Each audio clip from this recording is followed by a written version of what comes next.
Problem है वो cyber crime से अकाउंट ब्लॉक है पेटीएम बैंक। क्या काम करते हैं आप? हमारी ग्रोसरी शॉप है। ग्रोसरी की शॉप है। एंड वहाँ पे मतलब कस्टमर्स आते हैं, पेमेंट करके जाते हैं। हाँ उसी में जी। से किसी ने पेमेंट किया जो कि एक तरीके का फ्रॉडलेंट मनी था, हाँ जिसकी वजह जी। से अकाउंट ब्लॉक हुआ है, राइट? हाँ जी। हाँ जी। किस चीज़ की दुकान है, ग्रोसरी की? हाँ, ग्रोसरी की मतलब पूरा डिपार्टमेंटल स्टोर है, मतलब सब चीज मिलती है, जैसे कि चीनी ठीक के है, ठीक है। कट्टे तो हो गए, एक्चुअली दाल के हाँ हाँ, कट्टे। Right right. तो किस साइबर पुलिस के द्वारा ब्लॉक है? Gujarat cyber crime. गुजरात। और आप अभी कहाँ से बात कर रहे हैं? करंटली मैं दिल्ली के पास नोएडा है।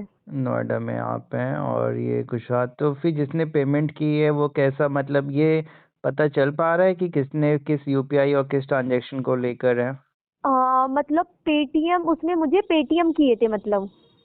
पेटीएम में नहीं, मतलब एक तो होता है कि पूरे दिन भर का सेटलमेंट होता है पेटीएम ना बिजनेस ना, अकाउंट नहीं में। नहीं नहीं, वो सेटलमेंट पेटीएम बैंक वाला नहीं था, उसने मुझे उसने सीधा डायरेक्टली, क्यूआर कोड हाँ, किए थे। क्यूआर हाँ। कोड से पेमेंट किया, तो उस बंदे से पूछा नहीं आपने कि आपकी पेमेंट को लेकर ऐसा इशू हुआ है? सर उसका मेरे को मतलब मैंने जैसे कांटेक्ट करा तो उसका नंबर ही स्विच ऑफ आता है अब। मैंने एक अच्छा। दिन बात उससे की थी कि आपके नंबर से मेरे को गलत ट्रांजेक्शन हुई है। देन उसने मेरे को बोला कि ये सिम मैंने कहीं से OLX पता नहीं क्या बता रहा था कि मैंने वहां से सिम मतलब परचेज की है। लेकिन मेरे को समझ नहीं आ रहा था किस प्लेटफॉर्म से उसने परचेज सिम की है। परचेज की है, सिम परचेज? हाँ। तो वही मुझे वो फ्रॉड लगा मतलब, तो देन उसके बाद से उसका अकाउंट मतलब फोन नंबर ही बंद उसने आता है। पेमेंट किया था वो किस बैंक से? वो भी पेटीएम बैंक ही था? नहीं नहीं नहीं, वो पेटीएम बैंक नहीं था। अच्छा ठीक है। तो आपका कितना अमाउंट है ये? सर उसमें एक्चुअली मतलब उसने तो मुझे 14.5 की करी थी ट्रांजेक्शन। 14,500 या 1400? 14.5 हजार। मतलब वो मोटा अमाउंट क्या लेके गया था?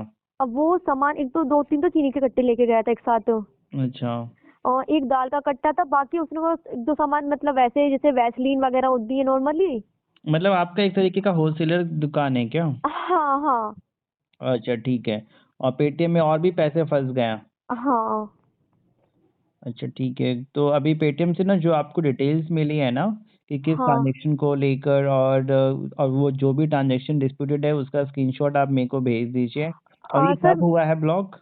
ये अकाउंट 11 नवंबर को ब्लॉक हुआ है। ट्रांजेक्शन आई मुझे एक्चुअली एग्जैक्टली याद नहीं 11 को हुआ या उससे ठीक है, पहले कभी भी हुआ यानी था। नवंबर मंथ में होता है। इस बीच में तो आपने पुलिस को कांटेक्ट करने की कोशिश की सर होगी? मैंने साइबर क्राइम को इतनी सारी मेल करी है, इतनी सारी मेल करी है, मतलब करीबन हर मंथ में मैं दो दो मंथ हो जैसे 3 मंथ हो गए, तो हाँ तीन हाँ। मंथ में मैं अब तो मैंने शायद मैं 30-40 थक मेल गई लिखते हैं। इसलिए बंद हाँ। कर दी, वरना नवंबर और दिसंबर में तो मैंने कंटिन्यूअसली उनको कम से कम 6-7 मेल करी है। अच्छा ठीक है। देन देखो मैं मेल का आप पेटीएम ऑफिस भी गई थी। तो वहाँ तो वही फिर ईमेल आईडी पकड़ा देना है उन्होंने, या कुछ खास हाँ बताया? हाँ। बस एक ऑफिस का एड्रेस दे दिया था कि गुजरात में यहाँ जाइए, यहाँ कहाँ, आपको आपको गांधीनगर? रिपोर्ट देनी होगी। हाँ, गांधीनगर।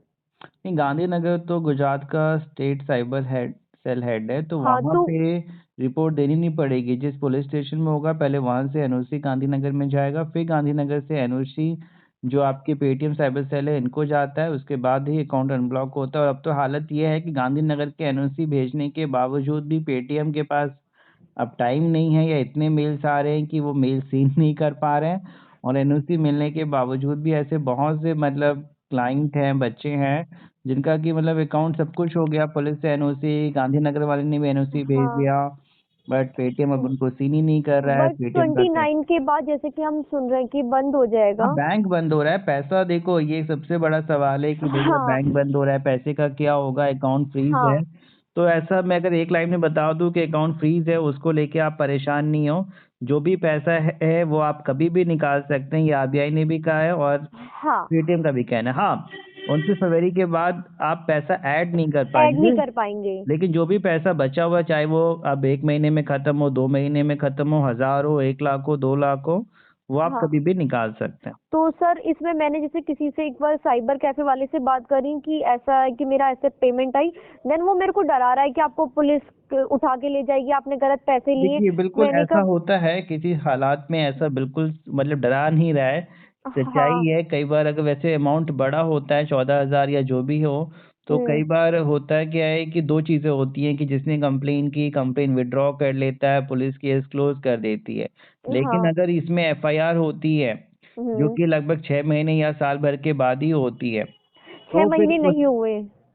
उस परिस्थिति में मतलब फिर आपको पुलिस का नोटिस आता है, कॉल आता है कि आइए अब बट क्या। अगर मैं उसकी ट्रांजेक्शन वापस करूंगी, मेरे पास, मैंने बोला कि नहीं, मेरे पास वापस करने ट्रांजेक्शन। की देखो इसमें 2 चीज़ें हैं। पहले तो जिसने कंप्लेन की है, अब हम्म। वो होपफुली बंदा गुजरात का है जिसके साथ फ्रॉड हुआ है। हमें हम्म। उसका पता लगाना पड़ेगा, जो भी उसका पैसा है वो रिफंड करके केस हाँ। क्लोज हो जाएगा। दूसरी बात है कि आप कोई गलत काम नहीं करते हैं, आपके पास हाँ। एक प्रॉपर बिजनेस है, तो उसको लेके आपको परेशान नहीं होना है, हेल्प हो जाएगी। आप मेरे को ना व्हाट्सअप कर दें, मैं करवा देता हूँ, आपका हो जाएगा। और अगर हो जाए तो सर बहुत ही मतलब नहीं, हो जाएगा, थैंकफुल होंगी इसमें मैं ऐसा कुछ आपकी। नहीं है कि नहीं होगा। तो मैं आपका ये नंबर, मतलब आप बेसिकली आप कहाँ से हो? देखो मैं दिल्ली हूँ, मैं एक लॉयर हूँ और मेरे द्वारा जो भी फैमिली क्रिमिनल साइबर क्राइम के केसेस है वो देखे जाते हैं। कुछ महीनों से ये bank account freeze, crypto currency या बेटिंग ऐप, हाँ। गेमिंग ऐप्स को लेकर, या फिर ये दुकानदार के मतलब, क्योंकि होता क्या है ना कि दुकानदार के पास कोई भी अजनबी आता है, पैसा पे करता है, चला जाता है। अब वो बट सर पैसा ये जो तो पे बहुत कर रहा गलत है है, ना ये ये तो तो बहुत सिस्टर गलत एक है। गलत है। अब यही तो हालात है ना कि ऑनलाइन पेमेंट लेने में मेरे को डर डर लगता लग है। रहा है। अब देखो मैं तो इतने हर रोज केस देखता हूँ कि मतलब अब मुझे नहीं पता ना कि सामने वाला जो गलत। पेमेंट कर रहा है वो सही है गलत है, हाँ। या ठीक है मुझे बिल्कुल पता है कि सही। वो सही है, लेकिन अब बेचारा वो भी मासूम होगा, उसको खुद नहीं पता कि जो उस पैसा उसने भी कहीं आगे से किससे लिया है, वो हाँ। पैसा जो मेरे को भेज रहा है कहीं वो फ्रॉड हुआ तो फिर। सर कितनी चेन तक ब्लॉक होता है ये? ये चेन का कोई लिमिट नहीं है, 24 चेन तक तो मैंने खुद ओ देखा है। माय मतलब गॉड। कहने का मतलब है कि अगर वो पैसा 24 हाथ से होते हुए भी आया है हाँ। आपके पास तो भी ब्लॉक तब भी। होगा। ऐसा नहीं कि चलो 2 3 4 तक होता तो समझ में आता, हाँ। लिमिटेशन होनी चाहिए कि चलो 4 हाथों से ये पैसा अब घूम गया है, अब नहीं होगा, नहीं। हाँ। आपने अगर अपने भी खाते, माना कि अभी आपके पेटीएम में आया था, ठीक है, अगर हाँ। आपने पेटीएम से मान लीजिए किसी को 100 200 भी करिए। ट्रांसफर कर दिया होता, तो हाँ। भैया वो भी अकाउंट ब्लॉक हो जाता। ओके। कौन से लोग हैं जिनका सवाल है कि भैया हमारा पेटीएम पेमेंट बैंक फ्रीज़ है, अब बैंक बंद होने जा रहा है तो हमारे पैसे का क्या होगा, क्या पैसे हम बैंक बंद होने के बाद भी निकाल पाएंगे, क्या हमारा अकाउंट उसके बाद भी अनब्लॉक होगा, या फिर अपने आप अकाउंट खुल जाएगा, या फिर अब कभी नहीं निकाल पाएंगे। आपको एक लाइन में बता दें कि बैंक बंद हो रहा है लेकिन पैसा आप बाद में भी निकाल पाएंगे। अवेलेबल बैलेंस जो भी आपका रहेगा, अकाउंट बाद में भी अनब्लॉक होगा, अनफ्रीज़ होगा और पैसा आप निकाल बिल्कुल पाएंगे। आपका पैसा है, लीगल है, डेफिनेटली निकाल पाएंगे।